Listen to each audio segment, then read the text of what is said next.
नमस्कार। आज 9 अक्टूबर 2025 है और आज हम कुछ महत्वपूर्ण समसामयिक घटनाओं पर उनके भाग एक पर एक नजर डालेंगे। ये चर्चा खास तौर पर यूपीएससी और दूसरी प्रतियोगी परीक्षाओं की तैयारी करने वालों के लिए काफी फायदेमंद हो सकती है। हो सकता है कुछ विषयों पर हमने पहले भी थोड़ी बात की हो, तो एक तरह से ये आपका रिवीजन भी हो जाएगा। बिल्कुल। हमारा मकसद वही है, स्रोतों से जरूरी जानकारी निकालना और उसे सरल, दिलचस्प तरीके से समझना। चलिए एक दिलचस्प सवाल से शुरू करते हैं। क्या आप सोच सकते हैं कि ईस्टर द्वीप की वो जो विशाल पत्थर की मूर्तियां हैं, मोआई, हाँ मोई। उन्हें शायद घसीटा या लुढ़काया नहीं गया होगा, बल्कि सचमुच चलाकर अपनी जगह पर लाया गया होगा। हाल की रिसर्च कुछ ऐसा ही कह रही है। हाँ, ये सुनने में बड़ा अजीब लगता है, पर है बड़ा रोचक। तो फिर ईस्टर द्वीप से ही शुरू करें। जरूर। ये आइडिया कि उन भारी मूर्तियों को चलाया गया होगा, कमाल है। ये द्वीप, जिसे स्थानीय लोग रापा नुई कहते हैं, है तो दक्षिण पूर्वी प्रशांत महासागर में। बिल्कुल, दुनिया की सबसे अलग थलग जगहों में से एक। चिली का एक विशेष क्षेत्र है ये। तो इस नई थ्योरी के पीछे क्या है, मतलब चलाना कैसे है? देखिए, रापा नुई या ईस्टर आइलैंड अपनी इन मोआई मूर्तियों के लिए ही जाना जाता है। हाल के जो शोध और कुछ प्रयोग हुए हैं, वो ये बताते हैं कि शायद रापा नुई के लोगों ने रस्सियों और काफी सारे लोगों की मदद से इन मूर्तियों को सीधा खड़ा रखते हुए थोड़ा थोड़ा झुलाकर, जैसे हम कोई भारी अलमारी या फ्रिज खिसकाते हैं ना, हाँ हाँ, वैसे आगे बढ़ाया होगा। ये शायद मतलब पारंपरिक सोच कि उन्हें लिटाकर घसीटा या रोलर्स पर लुढ़काया गया होगा, उससे कहीं ज्यादा कारगर तरीका रहा हो। अच्छा। और भौगोलिक रूप से देखें तो द्वीप छोटा ही है, करीब 163 वर्ग किलोमीटर का। 3 विलुप्त ज्वालामुखी हैं यहाँ। इसकी जो अनोखी संस्कृति है, उसी वजह से 1996 में इसे यूनेस्को विश्व धरोहर स्थल भी बनाया गया, रापा नुई राष्ट्रीय उद्यान। और ये मोआई खुद क्या है? हमने सुना है कि ये सिर्फ सिर नहीं होते। हाँ, सही सुना है। दिखते अक्सर सिर जैसे हैं क्योंकि कई जमीन में धंस गए हैं वक्त के साथ। पर ये असल में पूरे शरीर की मूर्तियां हैं, एक ही पत्थर से तराशी हुई, वो भी ज्वालामुखी चट्टान से। पूरे शरीर की? हाँ, अच्छा। कुछ तो बहुत विशाल हैं, 40 फीट तक ऊंची, और वजन सोचिए 75 टन। 75 टन, बाप रे। और कई के सिर पर एक लाल पत्थर की टोपी जैसी चीज भी है, जिसे पुकाओ कहते हैं। पुकाओ। माना जाता है कि ये शायद 13वीं से 16वीं सदी के बीच बनी, और उद्देश्य शायद महत्वपूर्ण पूर्वजों या सरदारों का सम्मान करना। इन्हें अहू नाम के पत्थर के प्लेटफॉर्म्स पर खड़ा किया जाता था, जो अक्सर कब्रें भी होती थीं। अहू, ठीक है। और हर मूर्ति की शक्ल सूरत थोड़ी अलग होती थी, शायद उस खास व्यक्ति को दर्शाने के लिए जिसकी याद में वो बनी हो। 900 से ज्यादा मिल चुकी हैं अब तक। 900 से ज्यादा? हाँ, तो ये जो चलने वाली थ्योरी है, ये हमारी प्राचीन इंजीनियरिंग की समझ को क्या कहते हैं, चुनौती देती है, और दिखाती है कि शायद उनके पास ऐसी तकनीकें थीं जिनके बारे में हम अभी बस अंदाजा लगा रहे हैं। वाह। प्राचीन इंजीनियरिंग की सरलता से अब आते हैं आधुनिक भारतीय रक्षा तकनीक पर। हाल ही में डीआरडीओ, इंटीग्रेटेड डिफेंस स्टाफ और तीनों सेनाओं ने मिलकर इंडियन रेडियो सॉफ्टवेयर आर्किटेक्चर यानी आईआरएसए स्टैंडर्ड 1.0 जारी किया है। सुनने में तो ये काफी तकनीकी लग रहा है। इसका महत्व क्या है असल में? हाँ, तकनीकी तो है, पर इसका महत्व बहुत बड़ा है, खासकर हमारी रक्षा तैयारियों के लिहाज से। आईआरएसए जो है, वो असल में सॉफ्टवेयर डिफाइंड रेडियो एसडीआर के लिए भारत का पहला राष्ट्रीय मानक है। SDR, software defined radio? हाँ, एसडीआर मतलब वो रेडियो जिनमें हार्डवेयर की जगह सॉफ्टवेयर तय करता है कि रेडियो सिग्नल कैसे काम करेगा, कैसे भेजेगा, कैसे रिसीव करेगा। आरसा एक मानकीकृत ढांचा, एक स्टैंडर्ड आर्किटेक्चर देता है, ताकि अलग अलग कंपनियों द्वारा बनाए गए एसडीआर भी आपस में सुरक्षित और प्रभावी ढंग से बात कर सकें, इंट्रॉपरेबल हों। अच्छा, मतलब तालमेल बैठा सकें। बिल्कुल। इसका मतलब है कि हमारी सेना की अलग अलग इकाइयां, चाहे वो थल सेना हो, वायुसेना या नौसेना, युद्ध के मैदान में बिना किसी दिक्कत के एक दूसरे से कम्युनिकेट कर पाएंगी। ये पहले एक बड़ी चुनौती हुआ करती थी। तो ये सिर्फ तकनीकी नहीं, बल्कि आत्मनिर्भर भारत की दिशा में भी एक बड़ा कदम है। अच्छा, तो ये इंटरऑपरेबिलिटी यानी आपसी तालमेल को पक्का करता है। और आपने एसटीआर का जिक्र किया, इसे थोड़ा और समझाएंगे कि ये पारंपरिक रेडियो से अलग कैसे है? जरूर। देखिए, पारंपरिक रेडियो जो होते हैं, वो एक खास फ्रीक्वेंसी और मोड पर काम करने के लिए ही बने होते हैं।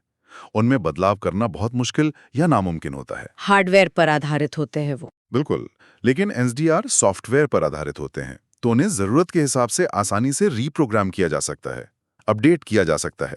वो एक ही हार्डवेयर डिवाइस पर अलग-अलग तरह के सिग्नल भेज और प्राप्त कर सकते हैं, अलग-अलग वेव फॉर्म्स इस्तेमाल कर सकते हैं। तो ये ज्यादा लचीले हुए। बहुत ज्यादा लचीले और बहुमुखी, फ्लेक्सिबल और वर्सेटाइल। आईआरएसआई इसी एसडीआर तकनीक के लिए नियम तय करता है, जैसे मानकीकृत इंटरफेस, एपीआईज यानी सॉफ्टवेयर को आपस में बात करने देने वाले नियम, एक common execution environment, wave form portability. Wave form portability मतलब एक रेडियो के लिए बना सॉफ्टवेयर दूसरे कंपैटिबल रेडियो पर भी चल सके। समझ गए। इससे न केवल हमारी कम्युनिकेशन की सुरक्षा और दक्षता बढ़ती है, बल्कि भारत अब अमेरिका के एससीए, यूरोप के एसओआर जैसे जो वैश्विक मानक हैं, उनकी कतार में आ खड़ा हुआ है। इसे रक्षा मंत्रालय के रक्षा उत्पादन विभाग के मानकीकरण निदेशालय ने विकसित किया है और लक्ष्य इसे वैश्विक मानक बनाकर मित्र देशों को निर्यात करना भी है। मानकों की बात चल ही रही है तो स्वास्थ्य क्षेत्र में भी एक अहम पहल हुई है। Online national drugs licensing system ONDLS portal. खबर है कि 18 राज्यों ने इसे अपना तो लिया है, पर जो कैपा गाइडलाइंस है उनका पूरी तरह पालन नहीं हो पा रहा है। ये पोर्टल और कैपा क्या है और ये पालन न होने के क्या मायने हो सकते हैं? देखिए, ONDLS पोर्टल जो है वो दवा लाइसेंसिंग की पूरी प्रक्रिया को डिजिटल बनाने का एक प्रयास है। इसे CDAC ने CDSCO के समन्वय में विकसित किया है। CDAC यानी centre for development of advanced computing और CDSCO central drug standard control organisation. अच्छा। इसका मकसद है पूरे भारत में दवा निर्माण, बिक्री, ब्लड बैंक वगैरह के लाइसेंस देने में एक रूपता, पारदर्शिता और जवाबदेही लाना। एक सिंगल विंडो सिस्टम है ये। ठीक है। और कैपा? कैपा का मतलब है corrective action and preventive action, यानी सुधारात्मक और निवारक कार्रवाई। ये किसी भी इंडस्ट्री, खासकर फार्मा में, एक स्थापित प्रक्रिया होती है जिससे गलतियों या समस्याओं को पहचाना जाता है, उन्हें ठीक किया जाता है और सबसे जरूरी, भविष्य में उन्हें दोबारा होने से रोका जाता है। अब ONDLS अपनाने के बावजूद राज्यों द्वारा कैपा दिशा निर्देशों का पूरी तरह पालन न कर पाना, ये थोड़ी चिंता की बात है। ये दवा निर्माण और वितरण में क्वालिटी कंट्रोल और सेफ्टी प्रक्रियाओं में संभावित कमियों की तरफ इशारा करता है, जिसका असर दवाओं की गुणवत्ता पर पड़ सकता है। बिल्कुल, और अंततः मरीजों की सुरक्षा पर। पोर्टल का उद्देश्य तभी पूरी तरह सफल होगा जब प्रक्रियाओं का भी सख्ती से पालन हो। सही कहा। गुणवत्ता और मानकों का पालन समुद्री संसाधनों के क्षेत्र में भी बहुत महत्वपूर्ण है। सुनने में आया है कि भारत की लगभग 10 समुद्री और खारे पानी की मछली या झींगा किस्मों को जल्दी ही मरीन स्टूवर्डशिप काउंसिल यानी MSC का सर्टिफिकेशन मिल सकता है। ये MSC सर्टिफिकेशन क्या चीज है? MSC यानी मरीन स्टूवर्डशिप काउंसिल एक अंतर्राष्ट्रीय गैर लाभकारी संगठन है। इसका मुख्य काम है टिकाऊ यानी सस्टेनेबल मछली पकड़ने को बढ़ावा देना। Sustainable fishing? हाँ, उनका एक नीला MSC लेबल होता है जो उन समुद्री उत्पादों पर लगाया जाता है जो ऐसी फिशरी से आते हैं जिनका प्रबंधन जिम्मेदारी से किया जाता है, ताकि मछलियों का स्टॉक स्वस्थ रहे, मतलब उनकी संख्या कम न हो और समुद्री पर्यावरण को भी कम से कम नुकसान पहुंचे। और ये सर्टिफिकेशन मिलता कैसे है? क्या देखते हैं वो? ये सर्टिफिकेशन 3 मुख्य सिद्धांतों पर आधारित होता है। पहला, मछली स्टॉक का स्वास्थ्य कैसा है। दूसरा, मछली पकड़ने का पर्यावरण पे क्या प्रभाव पड़ रहा है। और तीसरा, उस फिशरी का प्रबंधन कितना प्रभावी है। ये सर्टिफिकेशन 5 साल के लिए मिलता है, लेकिन हर साल ऑडिट होता है, ये पक्का करने के लिए कि मानक बनाए रखे जा रहे हैं। तो क्या कोई भी फिशरीज के लिए आवेदन कर सकती है? और भारत के लिए इसका क्या महत्व है? हाँ, बात यह है कि कोई भी जंगली मछली पकड़ने वाली फिशरी, चाहे वो कितनी भी बड़ी हो या छोटी, दुनिया में कहीं भी स्थित हो या किसी भी तरह के उपकरण का इस्तेमाल करती हो, वो इसके लिए आवेदन कर सकती है। और ये एकमात्र ऐसा सर्टिफिकेशन है जो FAO यानी संयुक्त राष्ट्र के खाद्य और कृषि संगठन के जिम्मेदार मत्स्य पालन कोड पर आधारित है। अच्छा, ये महत्वपूर्ण है। हाँ, भारत के लिए इसका महत्व ये है कि MSC सर्टिफिकेशन मिलने से भारतीय समुद्री उत्पादों की, खासकर मछली और झींगे की, वैश्विक बाजार में पहुंच और विश्वसनीयता बढ़ेगी, खास तौर पर उन बाजारों में जहां उपभोक्ता टिकाऊ यानी सस्टेनेबल सोर्स से आए उत्पादों को प्राथमिकता देते हैं, जैसे यूरोप और अमेरिका में शायद। बिल्कुल। इससे न केवल हमारा निर्यात बढ़ सकता है, बल्कि ये भारत में भी मछली पकड़ने के तरीकों को और ज्यादा टिकाऊ बनाने के लिए प्रोत्साहित करेगा। और दिलचस्प बात यह है कि भारत की पहली एमएससी प्रमाणित फिशरी केरल की अष्टमुडी झील की क्लैम थी, पाफिया मालाबारिका। अच्छा, केरल की क्लैम। चलिए प्रकृति की बात करें तो एक नई खोज हुई है पश्चिम बंगाल से। सॉल्ट लेक में ततैया की एक नई प्रजाति मिली है। नाम है नेसोलिंक्स बनाना बिटेना। नेसोलिंक्स बनाना बिटाना, नाम तो दिलचस्प है। हाँ, नाम तो है, लेकिन इस खोज में खास क्या है? नाम वाकई दिलचस्प है। इसे सेंट्रल पार्क सॉल्ट लेक के स्थानीय नाम बनाबितान के सम्मान में रखा गया है, जहां इसे खोजा गया। ये खोज खास इसलिए है क्योंकि ये भारत में पहचानी गई नेसोलिंगनेक्स जीनस की केवल 7वीं प्रजाति है। सिर्फ 7वीं? हाँ, ये यूलोफिडाई परिवार से है, जो अपने विविध परजीवी व्यवहार के लिए जाने जाते हैं। और ये प्रजाति नेसोलिंग्स बनाना बिटाना कोई साधारण परजीवी नहीं है। ये एक हाइपर पैरासिटॉइड है। हाइपर पैरासिटॉइड, ये क्या होता है? हाइपर पैरासिटॉइड का मतलब है परजीवी का परजीवी। परजीवी का परजीवी। अच्छा, हाँ। यानी ये ततैया खुद दूसरे परजीवी कीटों पर निर्भर रहती है, उन्हें अपना शिकार बनाती है। इस मामले में नेसोलिंग्स बनाना बिटाना एक दूसरे परजीवी ततैया इक्नियोमोनिड चैरोप्स आदित्य पर हमला करती है, उसके अंदर अपने अंडे देती है। और वो जो चैरोप्स आदित्य है वो खुद कॉमन पामफ्लाई और कॉमन कैस्टर तितलियों की इल्लियों पर परजीवी होती है। बाप रे, ये तो बड़ी जटिल चेन है। बिल्कुल, ये प्रकृति के जटिल खाद्य जाल यानी फूड वेब और पारिस्थितिकी तंत्र की पेचीदगी का एक अद्भुत उदाहरण है। ये दिखाता है कि एक छोटी सी ततैया भी पर्यावरण में कितनी अहम भूमिका निभा सकती है, कितनी इंटरकनेक्टेड है हर चीज। सही बात है। पर्यावरण की बात चली है तो एक चिंताजनक खबर पंजाब से है। नंगल वन्यजीव अभयारण्य में मार्च के महीने में करीब 100 जंगली सुअरों की मौत हो गई और पोस्टमार्टम रिपोर्ट में शक जताया गया है कि नंगल झील में छोड़े गए किसी जहरीले कचरे की वजह से ऐसा हुआ होगा। ये नंगल अभयारण्य कहाँ है और इसका क्या महत्व है? हाँ, ये काफी चिंताजनक खबर है। ये अभयारण्य पंजाब के रूपनगर जिले में शिवालिक पहाड़ियों की तलहटी में स्थित है। इसे 2009 में वाइल्ड लाइफ सेंचुरी घोषित किया गया था और 2019 में ये रामसर साइट भी बन गया। रामसर साइट भी है? हाँ, यानी अंतर्राष्ट्रीय महत्व की आर्द्रभूमि। ये लगभग 116 हेक्टेयर में फैला है और सतलुज नदी पर बने नंगल डैम के जलाशय यानी नंगल झील का हिस्सा है। ये झील 1961 में भाखड़ा नंगल परियोजना के तहत बनी थी, तो ये एक मानव निर्मित जलाशय है। अच्छा।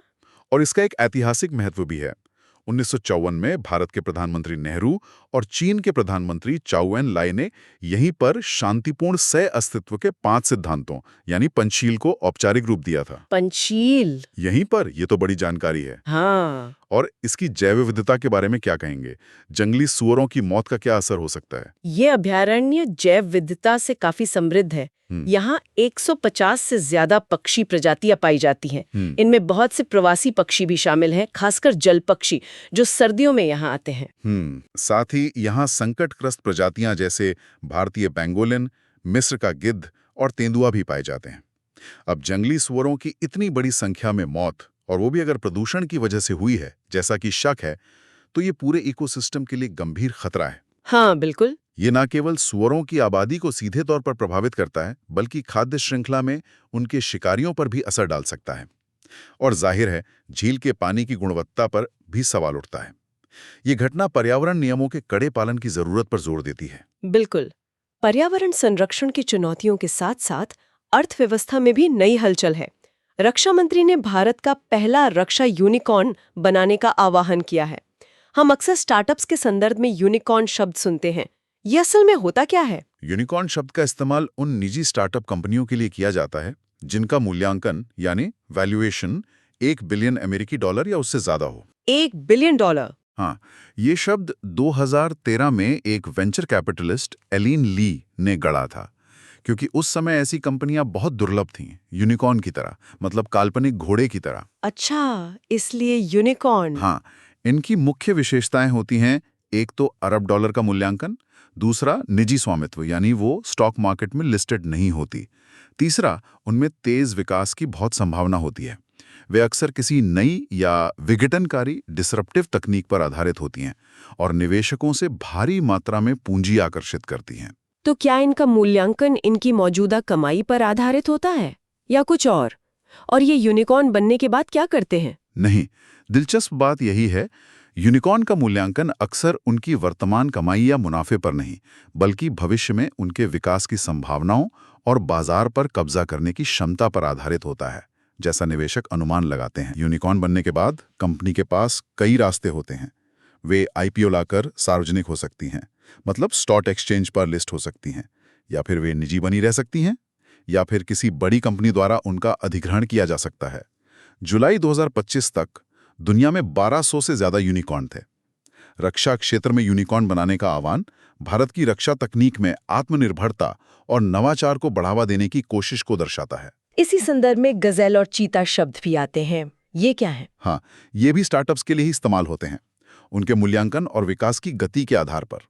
गजेल उन स्टार्टअप्स को कहते हैं जो 2000 के बाद बने हों और जिनमें अगले 2 साल में यूनिकॉर्न बनने की क्षमता हो।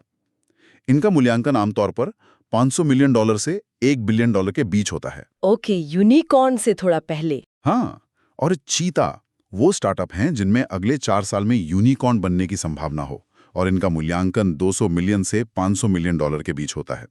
ये शब्द बस स्टार्टअप इकोसिस्टम के विभिन्न चरणों को दर्शाते हैं। तेज दौड़ने वाले जानवर, गजेल और चीता, समझ गई। अब एक नजर अंतर्राष्ट्रीय संगठन पर डालते हैं, यूनेस्को। खबर है कि मिस्र के पूर्व मंत्री खालिद अल अन्नी को इसके अगले महानिदेशक के लिए नामांकित किया गया है। यूनेस्को के बारे में हम अक्सर सुनते हैं, खासकर विश्व धरोहर स्थलों के संदर्भ में, लेकिन ये संगठन असल में करता क्या है? यूनेस्को यानी संयुक्त राष्ट्र शैक्षिक, वैज्ञानिक और सांस्कृतिक संगठन, ये संयुक्त राष्ट्र की एक विशेष एजेंसी है।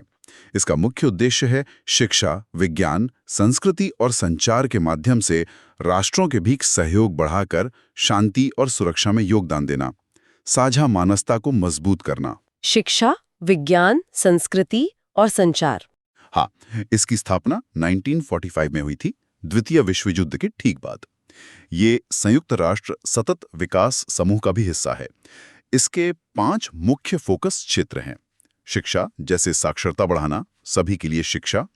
प्राकृतिक विज्ञान, जैसे जल संसाधन प्रबंधन, जैव विविधता। सामाजिक और मानव विज्ञान, जैसे सामाजिक समावेश, युवा।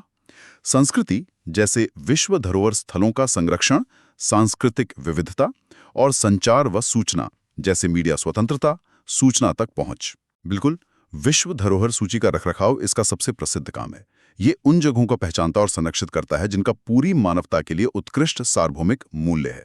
इसके अलावा यूनेस्को सदस्य देशों को निरक्षरता मिटाने में मदद करता है, मुफ्त शिक्षा के विस्तार को बढ़ावा देता है, अंतर्राष्ट्रीय वैज्ञानिक सहयोग को प्रोत्साहित करता है, सांस्कृतिक विविधता की रक्षा करता है और विचारों और ज्ञान के आदान प्रदान के लिए एक क्लीयरिंग हाउस, एक मंच की तरह काम करता है। अच्छा, ये सरकारों के साथ साथ गैर सरकारी संगठनों, एनजीओज और निजी कंपनियों के साथ भी मिलकर काम करता है। इसके 194 सदस्य देश हैं और 12 सहयोगी सदस्य। मुख्यालय पेरिस, फ्रांस में है। ठीक है। अब भारत सरकार की योजनाओं की बात करें तो पीएम सूर्य घर मुफ्त बिजली योजना काफी चर्चा में है। खबर है कि सितंबर 2025 तक सरकारी बैंकों ने इस योजना के तहत करीब 10,907 करोड़ रुपए के 5.79 लाख से ज्यादा लोन मंजूर किए हैं। ये योजना कब शुरू हुई थी और इसका मुख्य उद्देश्य क्या है? हाँ, ये काफी सफल होती दिख रही है। ये योजना इसी साल 15 फरवरी 2024 को शुरू की गई थी। इसका मुख्य उद्देश्य है भारत में 1 करोड़ घरों की छतों पर सोलर पैनल लगाकर उन्हें मुफ्त बिजली प्रदान करना। 1 करोड़ घरों को? हाँ, इसके तहत सब्सिडी दी जाती है। अगर आप 2 किलोवाट तक का सिस्टम लगाते हैं तो लागत का 60% सरकार देती है। अगर 2 से 3 किलोवाट के बीच का है तो 2 किलोवाट के बाद की अतिरिक्त लागत का 40% सब्सिडी मिलती है। सब्सिडी कुल 3 किलोवाट क्षमता तक ही सीमित है। अच्छा, सब्सिडी का स्ट्रक्चर साफ है। हाँ, ये न केवल परिवारों को बिजली बिल से बड़ी राहत देगी, बल्कि भारत के जो नवीकरणीय ऊर्जा के लक्ष्य हैं, उनमें भी बड़ा योगदान देगी। सब्सिडी के अलावा क्या इसमें और भी कुछ शामिल है और इसे लागू कौन कर रहा है जमीनी स्तर पर? हाँ, इसमें सब्सिडी के अलावा हर जिले में एक मॉडल सोलर विलेज विकसित करने का भी लक्ष्य रखा गया है। साथ ही शहरी स्थानीय निकायों और पंचायतों को भी प्रोत्साहन दिया जाएगा। उनके क्षेत्र में हर रूफटॉप इंस्टॉलेशन के लिए उन्हें 1,000 रुपए मिलेंगे। अच्छा, ये तो अच्छी बात है। इसे राष्ट्रीय स्तर पर एक national programme implementation agency NPIA देख रही है और राज्य स्तर पर संबंधित बिजली वितरण कंपनियां यानी डिस्कॉम्स इसे लागू कर रही हैं। डिस्कॉम्स? हाँ, डिस्कॉम्स नेट मीटर लगाने, साइट का निरीक्षण करने और सिस्टम को चालू करने, कमीशनिंग में मदद करती हैं। उन्हें भी एक बेसलाइन से ज़्यादा क्षमता जोड़ने पर प्रोत्साहन मिलता है। और इसके लिए कौन पात्र है, मतलब कौन अप्लाई कर सकता है? कोई भी भारतीय नागरिक जिसके पास सोलर पैनल लगाने लायक छत वाला अपना घर हो, घर के नाम पर वैध बिजली कनेक्शन हो और जिसने पहले से सोलर पैनल के लिए कोई और सरकारी सब्सिडी न ली हो, वो इस योजना का लाभ उठा सकता है। ये योजना भारत के ऊर्जा परिवर्तन में आम नागरिक की भागीदारी सुनिश्चित करने का एक बहुत महत्वपूर्ण प्रयास है। बिल्कुल। और अंत में आज की चर्चा के लिए आकाश की ओर देखते हैं। हाल ही में दुनिया भर में सुपर मून देखा गया। ये सुपर मून आखिर होता क्या है और क्या इसका कोई खास असर भी होता है पृथ्वी पर? सुपरमून, हाँ, ये काफी सुंदर खगोलीय घटना है। ये तब होती है जब पूर्णिमा या अमावस्या उस समय पड़ती है जब चंद्रमा अपनी अंडाकार कक्षा में घूमते हुए पृथ्वी के सबसे करीब होता है। सबसे करीबी बिंदु पर? हाँ, उस निकटतम बिंदु को पेरिजी कहते हैं। क्योंकि चंद्रमा की कक्षा एकदम गोल नहीं है, अंडाकार है, तो पृथ्वी से उसकी दूरी लगातार बदलती रहती है। लगभग 50,000 किलोमीटर का फर्क आ जाता है सबसे दूर और सबसे पास के बिंदु में। 50,000 किलोमीटर? हाँ, तो जब चंद्रमा पेरिजी पर होता है पूर्णिमा या अमावस्या के समय, तो वो अपने सबसे दूर वाले बिंदु एपोजी की तुलना में लगभग 14% तक बड़ा और 30% तक ज्यादा चमकीला दिखाई दे सकता है। 30% ज्यादा चमकीला? हाँ, सुपरमून शब्द वैसे तो वैज्ञानिक नहीं है। इसे 1979 में एक ज्योतिषी रिचर्ड नोले ने दिया था। उन्होंने इसे परिभाषित किया था, ऐसी पूर्णिमा या अमावस्या जो पृथ्वी से अपनी निकटतम दूरी के 90% के भीतर हो। अच्छा, क्या इसका पृथ्वी पर जैसे ज्वार भाटे पर कोई असर पड़ता है? हाँ, इसका मुख्य प्रभाव ज्वार भाटे यानी टाइड्स पर ही होता है। सुपरमून के समय जब चंद्रमा पृथ्वी के करीब होता है तो उसका गुरुत्वाकर्षण खिंचाव थोड़ा ज्यादा होता है, और जब ये पूर्णिमा या अमावस्या के साथ मिलता है, जब सूर्य, पृथ्वी और चंद्रमा लगभग एक सीध में होते हैं और सूर्य और चंद्रमा का गुरुत्वाकर्षण मिलकर काम करता है, तो सामान्य से थोड़े ऊंचे हाई टाइड और थोड़े ज्यादा नीचे लो टाइड्स आते हैं। अच्छा। इन्हें पेरिजियन स्प्रिंग टाइड्स कहते हैं। आमतौर पर यह अंतर बहुत नाटकीय नहीं होता, कुछ इंच या ज्यादा से ज्यादा 1-8 फुट का। लेकिन हाँ, अगर उसी समय तटीय इलाकों में कोई तूफान या स्टॉर्म सर्ज भी आ जाए तो ये मिलकर तटीय बाढ़ के खतरे को थोड़ा बढ़ा सकता है। समझ गई। और क्या ये साल में कई बार हो सकता है? हाँ बिल्कुल, एक साल में कई सुपरमून हो सकते हैं क्योंकि चंद्रमा हर महीने पृथ्वी का चक्कर लगाता है और पेरिजी से गुजरता है। बस ये पूर्णिमा या अमावस्या के साथ मेल खाना चाहिए। तो ये थी आज की कुछ महत्वपूर्ण सुर्खियां और उनका विश्लेषण। ईस्टर द्वीप के प्राचीन रहस्यों से लेकर भारत के IRSA जैसे आधुनिक तकनीकी मानक, ONDLS पोर्टल की चुनौतियां, MSC जैसे सस्टेनेबिलिटी प्रयास, नंगल की पर्यावरणीय चिंताएं, यूनिकॉर्न जैसी आर्थिक अवधारणाएं, यूनेस्को का वैश्विक महत्व, PM सूर्य घर योजना की प्रगति और सुपरमून जैसी खगोलीय घटनाएं, काफी कुछ कवर किया हमने। बिल्कुल, और यहाँ एक दिलचस्प बात उभर कर आती है अगर हम इन सबको जोड़कर देखें।